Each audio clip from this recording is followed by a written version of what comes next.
દ્વારા હિન્દુ આગેવાન પર હુમલો કરવામાં આવ્યો હતો। રેસિડેન્શિયલ જીરાપા વિસ્તારમાં મોટરસાયકલ ઉપર નીકળી બરાડા પાડી ગયેલો ગાળો વિદ્યાર્થી શખ્સ બોલતા હોય અને ના પાડતા ઉશ્કેરાયેલા રેસિડેન્શિયલ જીરાપા વિસ્તારમાં રસ્તા પર ગાળો બોલવાની ના પાડતા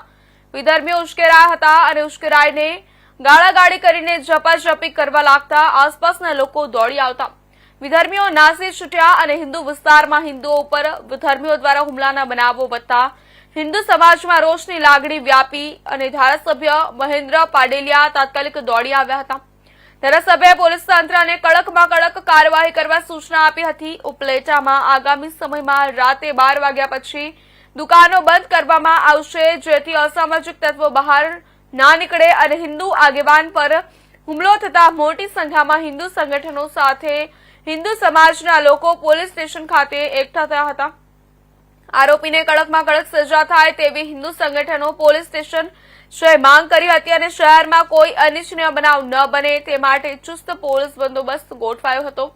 સામસામે ફરિયાદની પણ તજવીજ ચાલુ હોવાની માહિતી સામે આવી છે।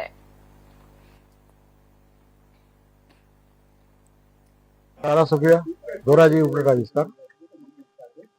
આજરોજ જે કાંઈ આ ઉપલેટાની અંદર રાત્રે જે કાંઈ અણબનાવ બન્યો છે બે જૂથ વચ્ચે, તો એ અણબનાવના સંદર્ભમાં પોલીસ ડિપાર્ટમેન્ટના તમામ અધિકારી ડીવાયએસપી અને અહીંના પોલીસ ઇન્સ્પેક્ટર અને જિલ્લાના એસપી સાહેબને મેં રજૂઆત કરી છે કે આમાં કડકમાં કડક કાર્યવાહી કરવાની મેં ભલામણ કરેલી છે અને પોલીસ તંત્રએ પણ સંપૂર્ણપણે ખાતરી આપી છે કે જો અમને કોઈ પણ જાતની ફરિયાદ મળશે તો અમે કોઈ પણ અસામાજિક તત્વ કે આવા ગુંડાગીરી કરતા લોકોને છોડતું નહીં અને પોલીસ ડિપાર્ટમેન્ટને ફરિયાદ મળશે એટલે પોલીસ એનું કામ કરશે। એ વિગત મારી પાસે તો હું એક સામાજિક કાર્યક્રમમાં હતો એટલે બે જૂથ વચ્ચે કંઈક ગાળાગાળી કરીને અમુક લોકો અસામાજિક તત્વોએ ઉશ્કેરણીનો પ્રયત્ન કર્યો હતો એવી પ્રાથમિક માહિતી મળી છે। મારી પાસે પણ સંપૂર્ણ માહિતી નથી એટલે જે કઈ બન્યું છે એમાં પોલીસ કડકમાં કડક કાર્યવાહી કરે એવી દ્વારા જે કંઈક મારામારી કરવામાં આવી છે ને ગાળાગાળી બોલતા તો એને રોકવામાં આવતા એને હુમલો કરેલો છે, તો એના વિશે શું કહેશો? તો એ બાબતે જે કઈ બન્યું છે ને એ જ મેં કીધું છે, તાત્કાલિક જિલ્લાના પોલીસ વડા, જિલ્લાના ડીવાયએસપી સાહેબ અને જિલ્લાના આપણા વિસ્તારના પીઆઈ ને મેં રજૂઆત કરી છે કે કોઈ પણ અસામાજિક તત્વો કોઈ ગાળાગાળી ધમકી મારવાનો પ્રયત્ન કે કોઈ પણ કર્યું હોય કૃત્ય તો એની સામે તમામ પ્રકારની કડકમાં કડક કાર્યવાહી કરવાની રજૂઆત કરી છે। પોલીસે પણ ખાતરી આપી કે અમને ફરિયાદ મળીએ તાત્કાલિક અમે કાર્યવાહી કરશું અને કોઈને છોડીશું નહીં એની પોલીસે ખાતરી આપી। અસામાજિક તત્વો દ્વારા રાત્રે મોડે સુધી મોટરસાયકલ ચલાવીને રાડારાડી કરીને ગાળાગાળી કરતા હોય નીકળતા હોય છે, એના માટે શું પગલાં? એ બાબત માટે પણ મેં નગરપાલિકાના પ્રમુખશ્રી પણ મહિલા પ્રમુખ હોવા છતાં પણ આટલા મોડી રાતે પણ અહીંયા પોલીસ સ્ટેશન આવ્યા હતા અને નગરપાલિકાના પ્રમુખે પણ કીધું છે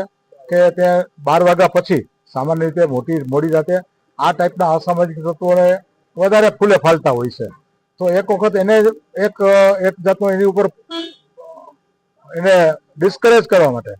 એવો નિર્ણયથી કરવામાં આવશે આવતા વીકમાં કે 12 વાગ્યા પછી કોઈ પણ જાતના દુકાનો કે ખાણીપીણીના દુકાનો કે ચાય પાણી કે સંપૂર્ણપણે બંધ કરવાનો નિર્ણય કરવાનો એક વિચારણામાં છે। 1-2 દિવસમાં એની જાહેરાત પણ થશે। 365 દિવસ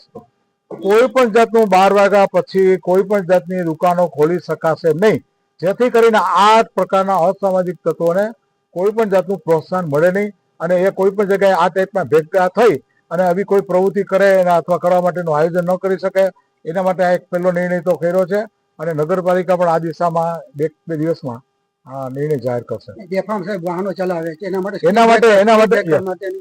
એના માટે પણ રોડની અંદર હું પણ નગરપાલિકાને કહેવાનો છું કે રસ્તાની અંદર જે બેફામ વાહનો ચલાવે છે તો એના બમ્પ નાખવામાં આવે જેથી કરીને અકસ્માત નિવારી શકાય। તો અને બીજું પણ કે એનું પેટ્રોલિંગ પણ વધે કે આ ટાઈપના જે આવારા તત્વો છે અને આડે ધડ બેફામ